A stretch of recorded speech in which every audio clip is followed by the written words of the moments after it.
And Mine Crypto here. I hope we're all having a wonderful day. I know I am. The clouds are here back in the UK. Anybody would think summer lasted a couple of weeks. Typical here in the UK. I finished my 5-day fast as of last week. Quite tough this time. Sometimes it's easier, sometimes it's harder, but I do feel great now I've done it. There's always a sense of achievement by not doing something away from your daily routine. And obviously, getting the videos done during that period of time is always a tough one. But I go back to my normal intermittent fasting, which is great, a lot easier. I tend to eat one meal a day for a certain period of time. And then obviously, maybe at the weekends, I'll go back to 2 meals. But anyhow, we don't want to talk about that. We want to talk about this, what's going on. So remember, none of this is financial advice. I'm not a financial advisor. And none of the information provided in this video should ever be seen or taken as a signal to buy or to sell. So we look at the crypto bubbles, and as we can see, it's a bit of a mixed bag at the moment. And as we see, we're ranked 75 with a market cap of 8.77 million, still under that $1 billion market cap. But I think that will change as we move forward because the news is slowly coming. We've got regulations just around the corner. Now, we can see Quant is at $72. It dipped below that yesterday or the day before, and people start really worrying and start throwing the $40 mark around, which, to be fair, as I look on chain, I don't personally, in my personal opinion, believe it's going to go that low because I think people see a bargain even at these prices. We're seeing big transactions come in.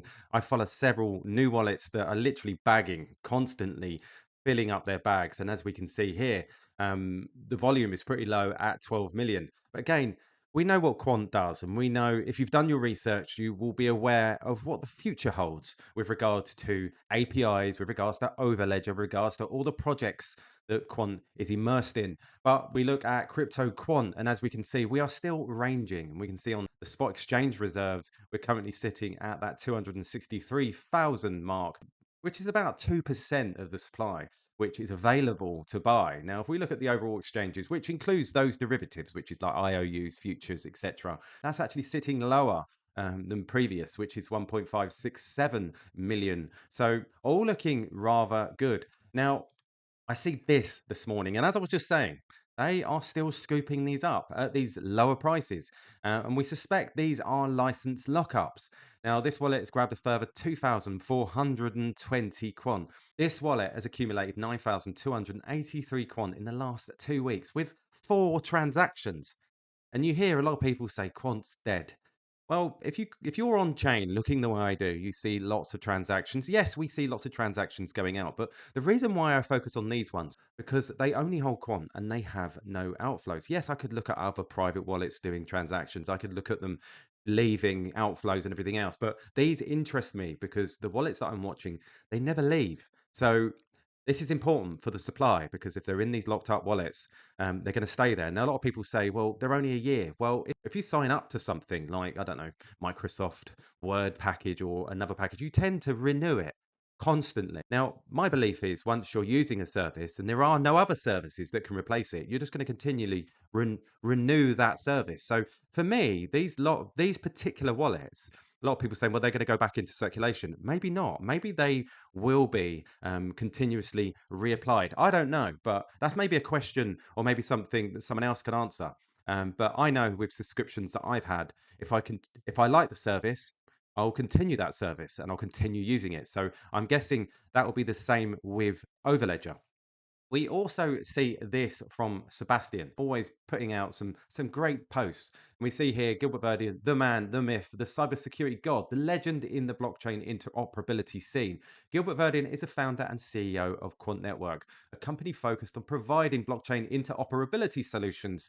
He's known for his work in establishing the blockchain ISO standard TC307, which we talk about a lot on this channel, which aims to standardize blockchain technology and promote its adoption. Quant Network's flagship product, Overledger, is a blockchain operating system that enables interoperability between different blockchains and legacy systems. It's like a Swiss Army knife of blockchain connectivity, allowing developers to build multi chain applications and connect existing networks to the blockchain. Verdian's vision is to create the network of networks where different blockchain networks and legacy systems can communicate and exchange data seamlessly. He believes that interoperability is a key to unlocking the full potential of blockchain technology and driving mass adoption. In terms of Quant's native token, Quant and it's used to access and utilize the Overledger platform. The token is designed to have a fixed supply with no additional tokens to be minted, which is deflationary feature in the world of cryptocurrencies. So Gilbert Verdian and Quant Network are all about breaking down barriers between different blockchain networks and creating more connection and interoperable ecosystems. Additionally, Quant is ridiculously cheap since it's now 52% since its last swing high. Act accordingly. And just giving you sort of an overview there for maybe those that aren't familiar with what Quant's trying to achieve. And obviously, we've got the adoption from legacy into blockchain. So bringing everything on chain. So we also see this from construction trader ETH. Listen to Galina Kirsten, head of tech and fintech sales at Deutsche Bank, talk at the Money 2020 about the importance of APIs, power platforms, and super networks. Sounds like Overledger. And we can see here, even at EBA Day, you can see Gilbert Verdian on stage with Manuel Klein, Deutsche Bank. And we know that Deutsche is a pivotal role within this ecosystem and bringing it on board. And we see them there chatting there.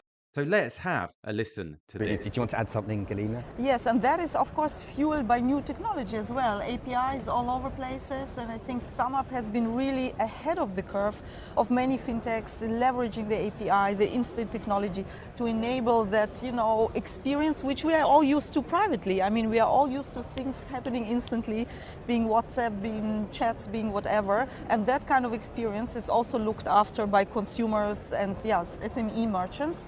Yeah, and this is, I'm very pleased that API and the instant payment schemes are making this possible. So what do you think, I guess this is open to the floor, I might come to you as well, Galina, on it. What do you think is most important to the consumer and to the merchant as well? And how can, fintechs really support this process? Yes, so I think I'm since over 12 years in fintechs and payments, and there's been a huge development. And although, payments is such an exciting space, for consumer, it's really payments being invisible. You don't even want to notice you are paying. It's concentrating on the platform, on the experience, be it shopping, be it investing, be it paying, whatever you're doing, it is supposed to be seamless, automated, on the go, you just facial recognition, so all of that, the automation, offering you the right payment mix, that is, I think, what the consumers are looking for. And also more and more the power of platforms, the power of super networks, where we as Deutsche Bank, of course, as a global player, are enabling and are behind many of those fintechs platforms, to make that seamless experience live. Sure. Did you have And as you can hear there, making that seamless experience live and all happening in the background whilst customers are using it without even knowing that they're using an API, which is very, very poignant. And obviously Gilbert's talked about this in the past. We can also see here construction trader ETH again, Catherine Gu from Visa and Danny Russell from the Bank of England discussing Project Rosalind and important the API's role will be in the future money. And Overledger will be the platform to support the digital pound everyday payments, which he says here is trillions. So let's have a listen to this. My role now as head of digital currency technology is within the digital pound unit. I'm leading the technology team, as you'd expect from that. It's our job at the moment. We're developing the blueprint for the design phase as we go through digital pound. But crucially, I'm also leading the experimentation, of which Rosalind was one of the main ones. You've also seen from some of our other public disclosures, we're working on things around point of sale, offline, and sample wallet as well. So that's my primary job throughout this. Disclaimers, obviously, it's myself talking. It doesn't necessarily represent officially the official Bank of England position. But what we can talk about was the goals of what we wanted to achieve at the Bank of England with Project Rosalind. And there was kind of a number of these. And one of them was that we wanted to test the premise that a well-designed API could support two goals of a CBDC, and that is that it could support a platform for everyday payments, and that could also be a platform for innovation. So by presenting the API and focusing on the outwards and kind of abstracting away the ledger, that we found that was quite distinctive. A lot of CBDC projects around the world were also looking on focusing a lot on token versus UTXO versus account. It was really coming to ledger back, which makes sense because that is what central banks are kind of, that's where their expertise is, that the ledgers. But we were like, actually, let's look forward. Let's look at the use cases. Let's see what we can achieve by having a well-designed API. We wanted to harness the creativity of innovators and entrepreneurs by like using public infrastructure, see what we can do. And we're going to talk about some of the use cases that they came up later on. And we also want to create a reusable asset. So now that we've got this API, and it wasn't about making it the most performant, it wasn't about making it the most necessarily the most secure. We want to talk about as well. But can we drive the use case? Can we create that platform for nation-day payments? And now that we've got that API, that's now a bit of a cornerstone for the rest of our experiments going forward. So we've created something we can reuse. So that's what we want to get out of Rosalind.